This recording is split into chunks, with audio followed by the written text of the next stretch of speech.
안녕하세요. 12월 24일 화요일입니다. 크리스마스 이브이기도 합니다. 오늘 좋은 계획들이 있으신지 모르겠네요. 저는 저녁에 여기 시청 문예전당이나 이런 데서 아마 공연 이런 게 있을 것 같아서, 또 합창제 이런 게 있을 것 같아서 한번 나가보려고 합니다. 한번 좀 둘러보고 좋은 공연이 있으면 좀 감상 좀 할 생각을 가지고 있습니다. 아마 구청이나 시청 이런 데서 2부 행사 있을 거예요. 저녁에. 또 큰 교회들은 또 성탄절 칸타타 이런 것들도 있을 거고요. 아마 의미 있는 시간 보낼 수 있겠다 이렇게 생각을 하게 됩니다. 저도 여러 가지 여건들이 잘 갖춰져 있다면 그냥 성탄절 이브날을 이렇게 보내지는 않을 텐데, 여러 가지 여건이 안 되다 보니까 여기저기 끼웃거려야 되는 그러한 상황이 되었습니다. 그래도 또 다른 사람들이 잘 준비해 놓은 것들을 감상한다면 그것도 의미가 있을 것 같습니다. 그러면서 또 다른 감동도 얻고요.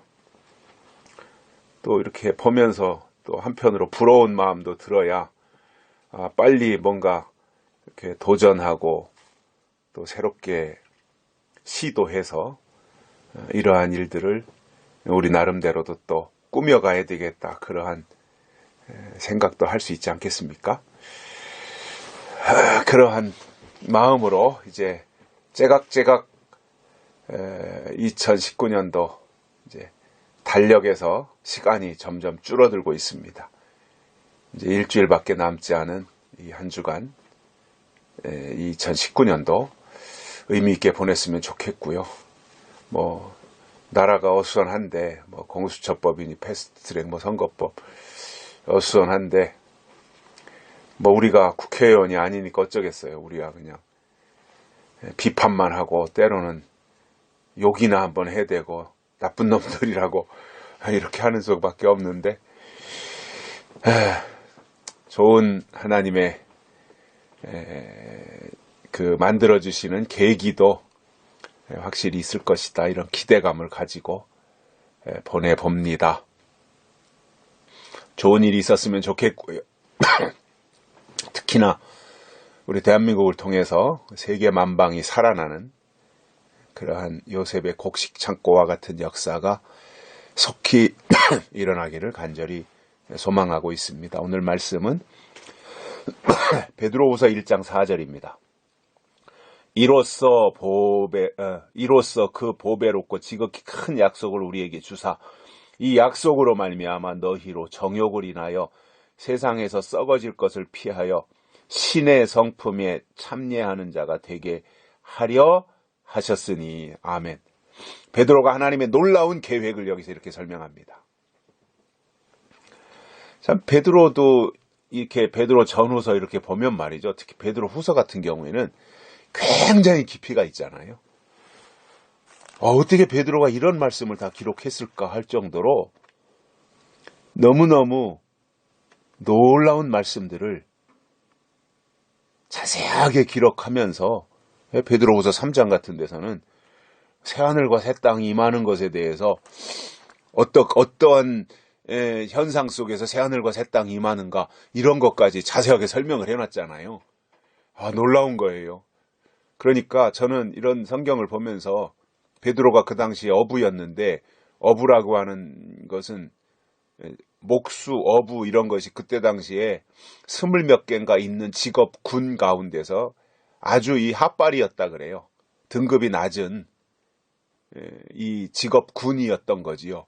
근데 그러한 가운데서 있었던 베드로가 어떻게 신의 성품에 참여하는 얘기며 새하늘과 새 땅에 어떻게 들어가는 이야기며 이러한 결론적인 이야기를 할 수 있었을까라고 하는 것을 보면서 놀라움을 금치 못하는데, 그것은 베드로를 통해서 하나님이 하셨고 성령이 하신 일이 있었기 때문에 가능했다, 이렇게 보는 것이 정확할 것 같습니다. 베드로를 통해서 하나님이 하신 거지요. 지금도 마찬가지입니다. 우리가 잘나고 우리가 똑똑하고 우리가 많이 배워서 하나님의 일 하는 것이 아닙니다. 하나님의 손에 붙잡혀 있으면 때가 돼서 하나님이 쓰시면 쓰임 받는 거예요. 뭐 우리가 잘나서 그런 게 아니라 하나님이 쓰시면 쓰임 받는 거다, 이겁니다. 쓰시는 분에게 달려 있다라는 거지요. 그래서 쓰임 받는 게 복이에요. 이유 불문하고 하나님께 붙잡혀 쓰임 받는 게 최고의 축복입니다. 우리는 그 일을 위해서 준비하고요.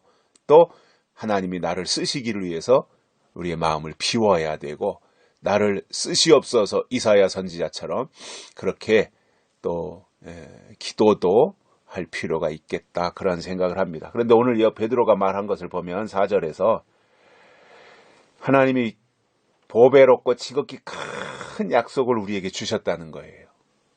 약속에 대해서 말하고 있어요. 근데 그 약속이 얼마나 크냐? 보배롭고 지극히 크다는 거예요. 그냥 시시한 약속이 아니라는 거예요. 하찮은 약속이 아니라는 거예요. 어마한 약속이라는 거예요. 근데 우리가 수도 없이 듣는 이야기 가운데 하나가 뭐예요? 저는 다른 것은 잘 반복을 안 하는데 이것이 제가 생각하는 마지막 때 신앙의 본질이라고 생각하기 때문에 강조하는 것이 있죠. 약속입니다. 하나님의 약속. 재림의 약속. 약속에 대해서는 많이 강조해요. 그래서 약속이 곧 믿음이다라고 하는 말씀을 많이 드렸습니다. 그러니까 믿음은 믿습니다 하고 구호 외치는 것이 믿음이 아니라 약속이 임했을 때 내가 그 약속을 받아서 약속 안으로 들어가는 게 믿음이라는 거예요. 그렇기 때문에 하나님이 주시는 약속이 없으면 믿음이 없는 겁니다. 약속이 임해야 믿음이 있는 겁니다. 이것은 아브라함 때부터 시작된 것이기 때문에 부인할 수 없는 거예요. 약속이 믿음이에요. 그래서 교회 생활을 한다 또는 신앙 생활을 한다고 하는 핵심의 본질이 뭐냐? 교회를 통해서, 설교를 통해서 하나님의 약속이 임해야 되는 거예요. 제가 극단적으로 말씀을 드릴까요? 약속 얘기가 나왔으니까. 약속이 없으면 구원 없습니다. 여러분, 약속이 없는 교회에 구원 없습니다. 잘 생각하십시오. 이건 성경의 아브라함을 통해서 창세기에서부터 시작이기도 하고 요한계시록에서 결론이기도 합니다. 믿음은 약속입니다. 우리가 뭘 믿어요? 약속을 믿는 겁니다.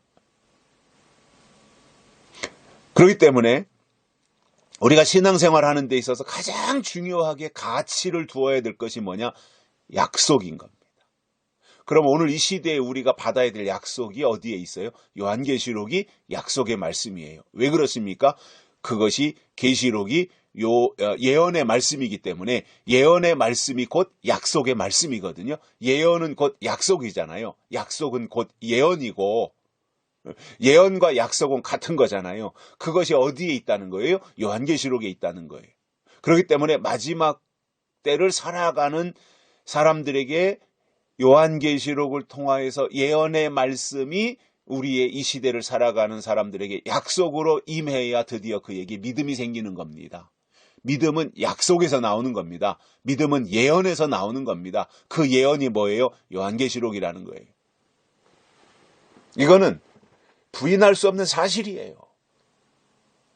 요한계시록 안에 들어가서 구체적인 사건이 언제 어떻게 어느 절차를 거쳐서 이루어질 것이냐, 이거는 나중 문제고, 계시록을 시작하면서 1장 3절에서 이 예언의 말씀을 읽는 자, 듣는 자, 그 가운데 기록한 것을 지키는 자들이 복이 있다, 이렇게 말씀하신 이 출발점에서 우리가 생각할 때 예언의 말씀이 약속의 말씀이고, 그 예언의 말씀을 읽고 듣고 지켜야 복이 임하는데, 그 복이 뭐예요? 계시록 22장까지 나오는 내용을 깨닫고 그것으로 준비하는 것이 복이라는 말입니다. 자, 그 약속에 대해서 지금 베드로가 말씀하고 있어요. 그러니까 얼마나 큰 약속이냐는 거예요, 이것이. 그래서 지극히 큰 약속을 우리에게 주사, 이 약속으로 말미암아, 그 약속이 하는 일이 뭐냐는 거예요. 왜 주셨냐는 거예요, 약속을. 그 약속으로 말미암아 너희로 정욕을 인하여, 즉 땅의 것을 인하여, 육신의 것을 인하여 세상에서 썩어질 것을 피하게 하기 위해서라는 거예요. 첫째로. 약속을 주신 이유가 뭐냐?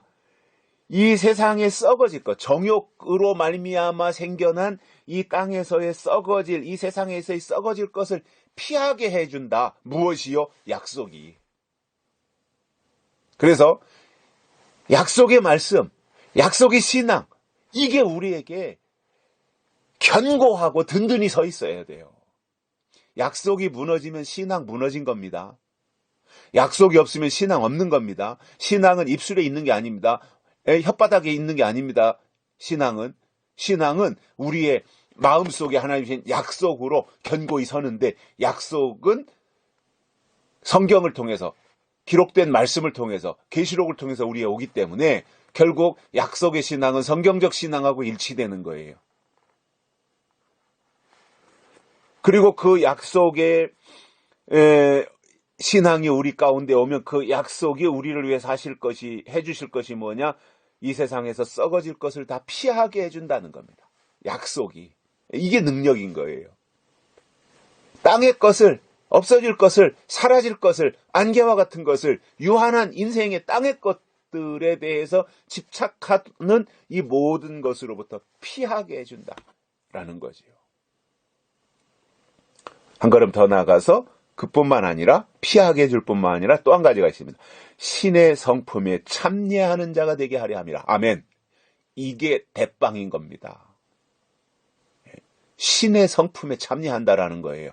베드로가요, 이 엄청난 말씀을 하시는 거예요. 약속을 주시는 이유가 무엇인지에 대해서 말했고,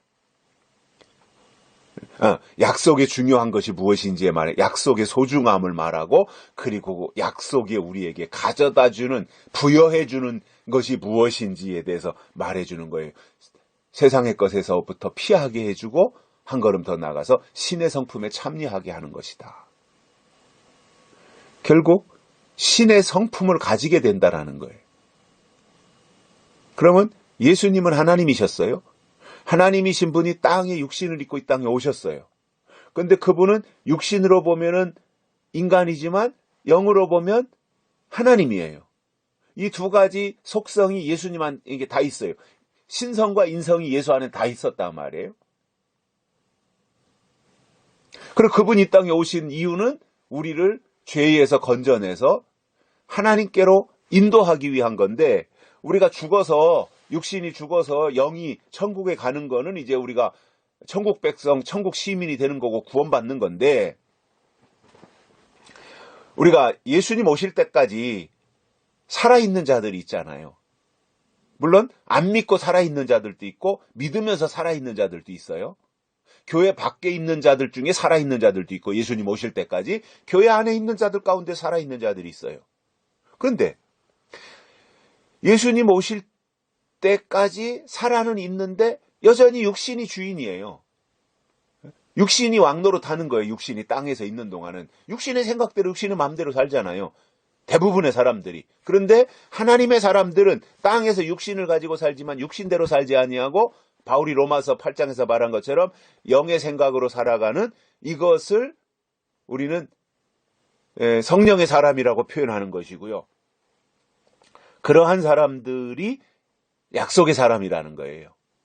바울은 영의 사람이라 그랬고, 또 우리가 계시록을 공부하면서 우리는 영의 사람, 맞는 말이지만 구체적으로 약속의 사람이라는 거예요.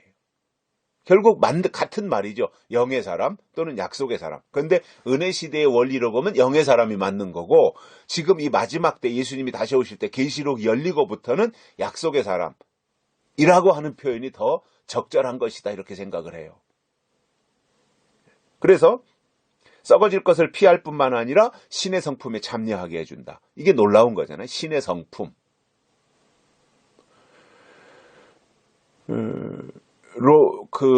요한복음에서도 그런 말씀이 있죠. 8장에서입니까?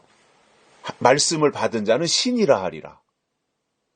그러니까 이 말씀을 받는다고 하는 것이 그냥 아무 말이나 이 말 저 말 뭐 그냥 성경 줄줄줄 읽듯이 아무 말이나 성경을 읽고 내가 성경을 조금 안다고 해서 내가 신이라 하리라 이러한 말을 듣는 것이 아니라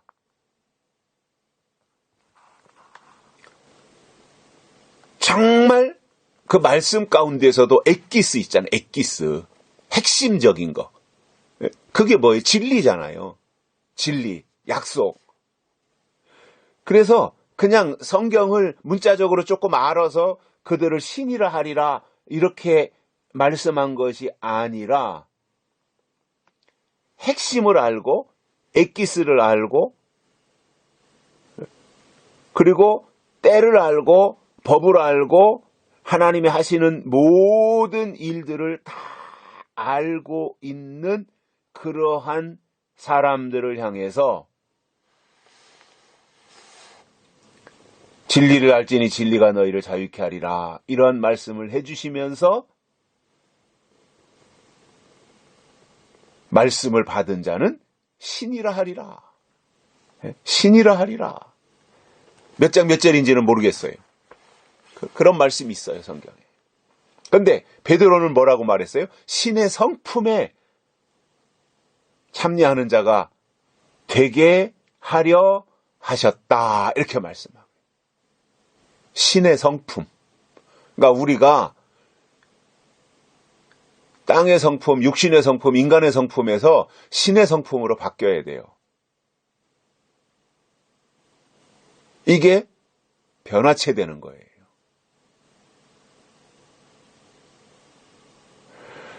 그래서 부활하신 예수님이나 변화체된 성도들이나 다 신의 성품을 갖게 된다 그 말입니다. 그날 가서는. 지금은 아니지만.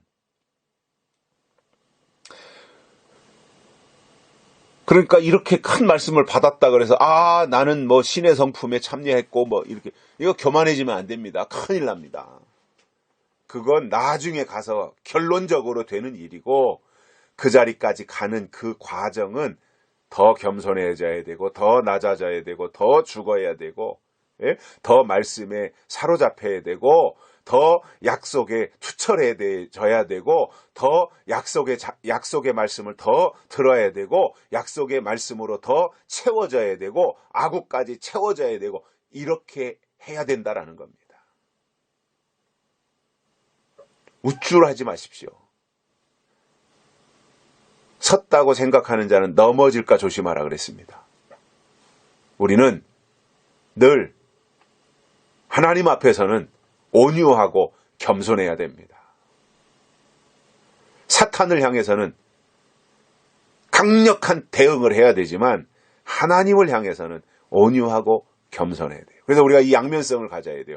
하나님 앞에서는 온유와 겸손, 사탄을 향해서는 밤송이같이 그냥 아주 쌀쌀하고 아주 저돌적으로 공격해서 아주 머리통을 박살내고 물리쳐버릴 수 있는 이러한 양면성을 우리가 가지고 있어야 돼요. 그것이 하나님이 원하시는 신앙의 사람이다라고 하는 것을 우리가 보면서 오늘 베드로가 아주 중요한 말씀을 해주셨습니다. 많이 좀 퍼날라 주세요. 혼자만 듣지 마시고요. 최소한도 10명 이상에게 오늘 이 말씀 퍼날라 주세요. 하나님이 주신 베드로가 지금 말씀하고 있는 내용의 핵심이 뭐예요? 하나님이 주신 큰 약속이 있다는 겁니다. 보배로운 약속이라는 거예요. 근데 그 약속을 주신 이유가 뭐냐? 정욕으로 인하여서 세상에 썩어질 것으로부터 피하도록 그것에서 벗어나도록 하는 것과 또 한 가지는 신의 성품에 참여하는 자가 되게 하기 위해서 마지막 큰 약속 계시록에 있는 엄청난 약속을 우리에게 주신 것이다 라는 것을 깨닫고 이 연말 어수선한데 차분하게 마무리 잘 하시고요. 하나님과 더 근접하고 가까워지시고 하나님과 우리 사이에 틈이 없이 아주 밀착된 그런 관계로 살아가시기를 바랍니다. 오늘 여기까지 합니다. 고맙습니다.